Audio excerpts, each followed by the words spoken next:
So little progress in the investigation in Thailand. I asked that same question from Dr. Zachary Abuza.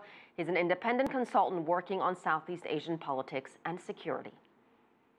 We're looking at incredible police incompetence right now. They have, early on, they had CCTV footage of one suspect, but since then they've had nothing. And the police have come out and sent very mixed messages about the person of interest, whether they were a foreigner, whether they were Thai, whether they were Uyghur. It's been chaotic, to say the least. And on the surveillance images you're talking about, I want to clarify, we're also CCTV, but that's a different CCTV. You're talking about surveillance cameras. Yes. Yes. In the beginning, they had talked about a suspect in the yellow shirt. Now we're also hearing they're looking for a female. What are you hearing on your end?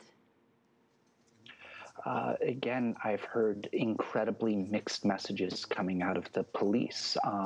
Even the police themselves cannot stay on message with one clear narrative of what's happening so far. And it's been compounded by senior members of the junta also weighing in with very incomplete information. And, you know, it's terrible because they're concerned about false information getting out in the course of this investigation. And yet they are at the heart of providing much of this misinformation.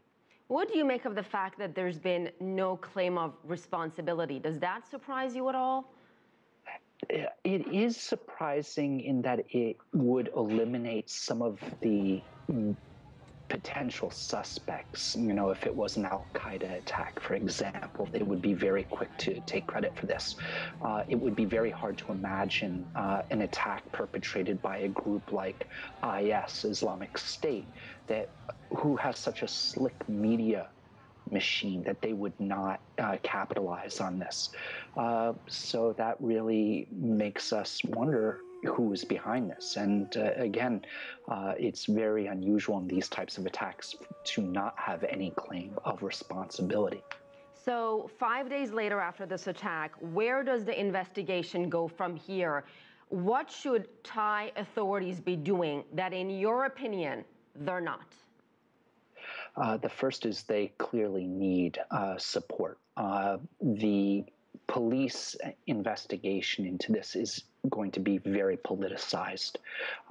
As soon as the attack happened, the junta came out and said that it was potentially members of the red shirts.